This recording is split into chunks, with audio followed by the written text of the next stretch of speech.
এখানে বাইকটা নিয়ে ঘুরতে দিছে জাস্ট এটার জন্যই শুধু ভালো লাগছে। এটা দেখে এমনিতে কি মনে হয়, আমার কাছে মনে হচ্ছে যে এটা ইন্ডিয়ার পানি আর এটা হচ্ছে বাংলাদেশের পানি। আসলে এই জিনিসগুলো আমরা ছোটবেলা ভাবতাম যে ওই জায়গায় আকাশ নামছে, আমাদের সাথে চাঁদ হাঁটছে, আমাদের সাথে সূর্য হাঁটছে, তারা হাঁটতেছে, মানে এই জিনিসগুলা আমরা ছোটবেলায় সবসময় ভাবতাম। এতে কোনো জায়গায় ঘুরতে যাওয়ার আগে চলে যায়, কারণ আমার ঘোরার ইচ্ছে বেশি। তো আসসালামু আলাইকুম এভরিওয়ান, আজকে আমরা যাচ্ছি এত সুন্দর একটা জায়গায় যেখানে গেলে আপনিও সরাসরি একেবারে অবাক হয়ে যাবেন। তো এই জায়গাটা আসার জন্য আমাদেরকে তাড়াতাড়ি চলে আসতে হবে সাগরপাড়ের রাস্তা। হ্যাঁ, আপনারা যদি হালি শহরের মধ্যে থাকেন তাহলে চলে আসতে পারবেন একদম সিটাম পাম্পের কাছে। আমি সরাসরি সাগরপাড় রাস্তা উঠে পড়ছি, আর রাস্তা উঠে সামান্য একটু সামনে গেলে এই জায়গার সাইনবোর্ডটা একেবারে দেখতে পাবেন। তবে এখানে নাকি টিকিট নিতে হয়, যেটার জন্য আমি একেবারে প্রস্তুত ছিলাম না। তারপর টিকিট কাটতে হয়, আর টিকিট জনপ্রতি হচ্ছে 40 টাকা, আর বাইক পার্কিং এর জন্য 30 টাকা। এই 40 টাকা দিতেছি আমি একেবারে ধরতে গেলে ফাও, যেটা 40 টাকার ভিতরে দেখার মতো কিছু। আমি এখন টিকিট কেটেছি 40 টাকা দিয়ে, যেটা আপনারা ভিতরে গেলে দেখতে পারবেন যে 40 টাকা এখানে দেখার মতো কি। আমি টিকিট নিয়ে রওনা দিলাম, আর এখানে টিকিট কাউন্টারে টিকিটটা জমা দিয়ে। তো এখানে বাইকটা নিয়ে ঘুরতে দিছে জাস্ট এটার জন্যই শুধু ভালো লাগছে। কিন্তু পরে জানতে পারলাম যে এখানে বাইক নিয়ে ঘোরা যাবে না, বাইক রাখতে হবে পার্কিং। এখানে আসার পরে দেখলাম ঘোরার মতো তেমন কিছু নাই। তো আগে দেখি বাইকটা আগে পার্কিং এ রাখি, তারপর দেখি এখানে কি কি আছে।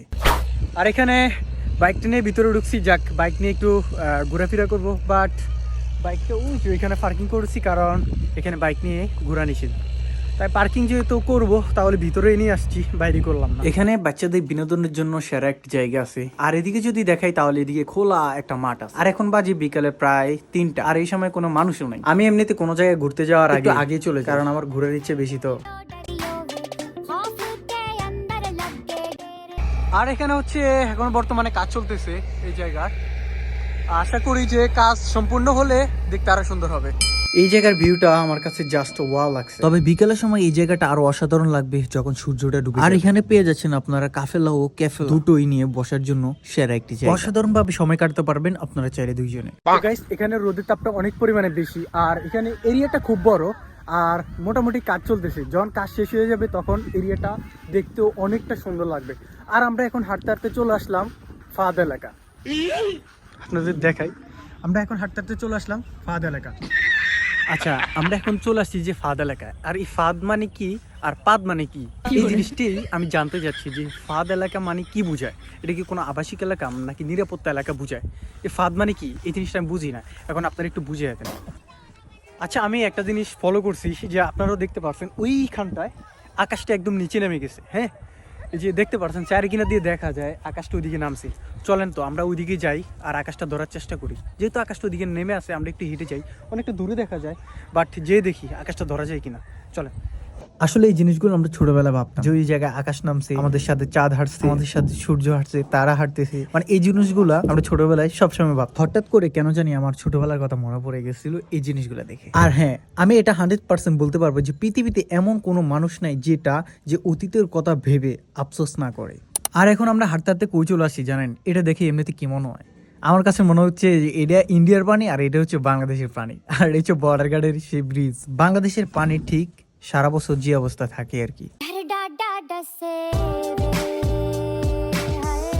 মোটামুটি দুপুরে থেকে বিকেল হওয়ার পরে আমার কাছে বেশ একটু ভালো লাগছে, কারণ এখানে অনেক পরিমাণে মানুষ চলে আসছে। আর এমনিতে আমরা যে কোনো জায়গায় যাই, যদি মানুষ না থাকে তাহলে ওই জায়গায় ঘুরে ফিরে একদমই মজা হয় না।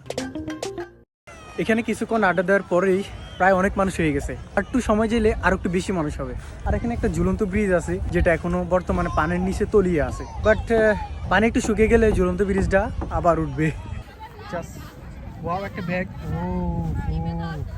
বিকাল হয়ে যাওয়ার পরে আমার কাছে ভিউটা একেবারে জোস লাগছে, যেটা ঘুরে ফিরে আড্ডা দিয়ে সেরকম মজা করা যায়। এখানে এত সুন্দর সুন্দর পরিমাণে দোলনা রাখা হয়েছে, এবং কি সিট রাখা হয়েছে বসার জন্য, আর দোনো পাশে ফুল রাখা হয়েছে কাফেলাদের বসার জন্য। হ্যাঁ, আপনি চাইলে এখানে আপনার সেই কাফেলা এবং কাফেলাকে নিয়ে এখানে চলে আসতে পারবেন মজা উপভোগ করার জন্য। আরেকটা কথা মাথায় রাখবেন, এখানে কিন্তু বেশি টাকা খরচ হচ্ছে না, মাত্র 40 টাকা করে টিকিট কেটে আপনারা এত মজা উপভোগ করতে পারবেন। তবে আমার কাছে মনে হয়েছে যে 40 টাকাটা একটু বেশি হয়ে গেছে, কারণ এর চেয়ে সুন্দর জায়গা আমরা ঘুরতে পারি ফ্রিতে। হ্যাঁ, আসলে এরকম কিন্তু অনেক জায়গা আছে, আর এগুলো যদি দেখতে চান যে ফ্রিতে ঘুরতে চান আরো সুন্দর সুন্দর জায়গা, তাহলে দেখতে হবে আপনার আমার আইডির ভিডিওগুলো, যেখানে রয়েছে অসাধারণ অসাধারণ জায়গা। আর এখানে চাইলে আপনারা টিম নিয়ে ঘুরতে পারবেন, এবং কি আপনার কাফেলাদেরকে নিয়েও এখানে রাইড শেয়ার করতে পারবেন নদী। আর ওইদিকে রাস্তার দিকে তাকালে মনে হচ্ছে যে এখানে মানুষের স্রোত এখনো কমেনি, মানুষ এখন ঢুকতে। তাহলে এখানে রয়েছে কাফেলা বসার জন্য সুন্দর একটি সিট এবং কি রাইড শেয়ার করার জন্য নৌকা, আর সাথে রয়েছে ফুল গাছ, হাঁটার জন্য সুন্দর একটা পরিবেশ। এন্ড টোটালি সবকিছু মিলাই আমার কাছে সবকিছুই ভালো লেগেছে।